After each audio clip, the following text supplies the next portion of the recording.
दोस्तों वीडियो को शुरू से लेके एंड तक ज़रूर देखिएगा। हो सकता है ये आपके लिए नहीं तो किसी और के लिए फ़ायदेमंद साबित हो जाए। अस्सलामुअलैकुम दोस्तों, मेरा नाम है मोहम्मद बिलाल और आप सब दोस्तों को एक बार फिर कौन साइंस की दुनिया में खुशामदीद। तो वीडियो को स्किप किए बगैर एंड तक ज़रूर देखिएगा।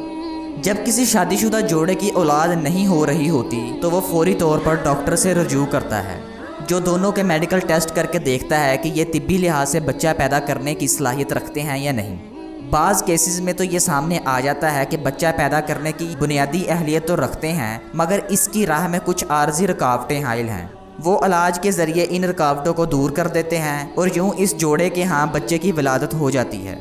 बाज़ केसेस में रिपोर्ट्स ये बता देती हैं कि बच्चा पैदा करने की सलाहियत बिल्कुल ही नहीं है, और जाहिर है कि इसका मतलब यही है कि इसकी सलाहियत ना होने के सबब इस जोड़े के फ़िलहाल औलाद नहीं हो सकती। इस तरह के केसेस में मेडिकल साइंस बिल्कुल दुरुस्त कहती है, लेकिन जो अगली गुजारिश मैं करने जा रहा हूँ उस पर ज़रा गौर कीजिएगा। अल्लाह ताला कुरान मजीद में फरमाते हैं कि जिसे हम चाहते हैं साहिब औलाद बना देते हैं और जिसे चाहते हैं बांझ पैदा कर देते हैं। अब यूँ ही आप पर मेडिकल साइंस इंकिशाफ करती है तो आप कुछ दिन का सोग मनाकर बे औलादी कबूल करके बैठ जाते हैं। आप इस बात पर गौर ही नहीं करते कि अल्लाह ताला ने कुरान मजीद में कुछ और भी बयान फरमाया है। मसलन पैदाइश के बाब में फितरी कायदा यही है कि औलाद माँ और बाप के मलाब से वजूद में आती है, लेकिन इसी पैदाइश वाले बाब में हम कुदरत के 4 मज़ाहर देखते हैं। पहला ये कि हज़रत आदम अलैहिस्सलाम के वजूद में बाप का कोई किरदार नहीं और ना ही माँ का, वो किसी की औलाद नहीं है। हज़रत हवा की तख्लीक में मर्द यानी हज़रत आदम का किरदार तो है, लेकिन औरत का कोई किरदार नहीं।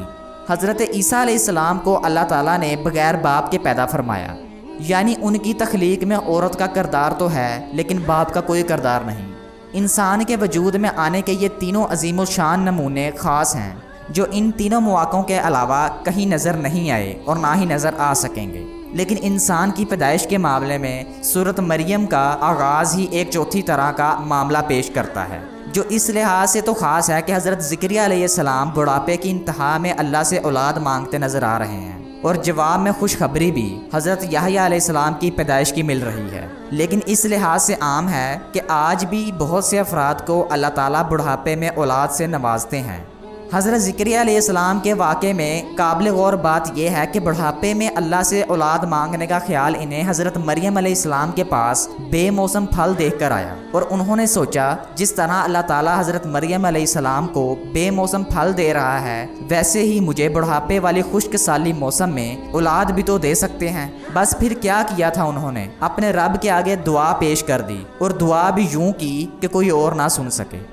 इस पस मंज़र के साथ गुजारिश ये है कि मेडिकल रिपोर्ट्स देखकर बल्कि हज़रत ज़करिया अलैहिस्सलाम की तरह सोचकर अल्लाह से मांगने का एहतमाम फरमाया करें। ये तो ईमान का केस है, और सवाल बस ये है कि आपका अल्लाह पर ईमान और यकीन कितना पुख्ता है। ये जिन हज़रात के यहाँ 15 और 20 साल बाद पहली औलाद होती है, ये पुख्ता ईमान वाले केसेस होते हैं। 2 नफल नमाज बहुत काम की चीज़ है, लेकिन इसमें अगर थोड़ा सा एहतमाम कर लिया जाए तो इसकी क़ुव्वत बहुत बढ़ जाती है। इसके बाद हाथ उठाकर अपने रब से इस तरह मांगिए जिस तरह बचपन में माँ से चिमट कर कोई चीज़ बच्चे मांगा करते थे, और तब तक नहीं छोड़ते थे जब तक ले ना लेते थे। अल्लाह ताला फरमाते हैं कि मैं अपने बंदे के साथ इसके गुमान के मुताबिक पेश आता हूँ। तो दोस्तों, अपने रब से अच्छा गुमान रखा करें और मायूस ना हुआ करें। अगर आपकी रिपोर्ट्स नेगेटिव आ जाती हैं तो इससे सिर्फ ये साबित होता है कि मेडिकल साइंस इस केस में फ़िलहाल आपकी कोई मदद नहीं कर सकती। आपका केस खालिस अल्लाह के दरबार का केस है।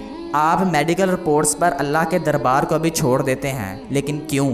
साइंस अल्लाह की कुदरत की नफ़ी तो नहीं। एक बार मांग कर तो देखिए वो दुआ जो अर्श को हिला दे। वीडियो अच्छी लगी तो लाइक, चैनल को सब्सक्राइब और शेयर करना मत भूलिएगा। हो सकता है कि आपके ज़रिए ये वीडियो किसी और के लिए फ़ायदेमंद साबित हो जाए। अपना बहुत सारा ख्याल रखिएगा।